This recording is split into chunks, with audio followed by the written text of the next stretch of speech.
ইট পাথরের পরিবেশে থাকতে থাকতে আমাদের দম বন্ধ হয়ে যাচ্ছে। যখন আমরা গ্রামীণ পরিবেশে আসি, প্রাকৃতিক সৌন্দর্যময় পরিবেশে, তখন আমাদের মনে হচ্ছে যে দীর্ঘ নিঃশ্বাস নিই। ঠিক তেমনই আমি এখন লক্ষ্মীপুর মজিচৌধুরীর হাটের পাশে মধ্যম ভেরি পরেই এই একদম লাস্ট কর্নারে এই সূর্যমুখী বাগানটা করেছে।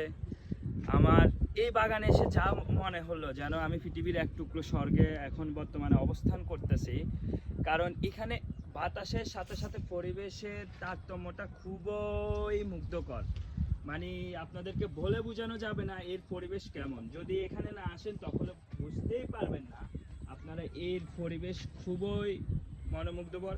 তবে যারা যারা যদি আসতে চান আসতে পারেন, কিন্তু আমার একটাই রিকোয়েস্ট থাকবে, এরকম সুন্দর বাগানে এসে কেউ দয়া করে সূর্যমুখী ফুল ছিঁড়বেন না। আমরা কয়েকটা ভিডিওতে দেখেছি মানুষে সরিষা খেতে গিয়ে সরষা ফুলের বাগানটা ছিঁড়ে ফেলে। তো আমার আবদার থাকবে আপনারা আসবেন, এসে দেখবেন, তবে বাগানটা যেন নষ্ট না হয়।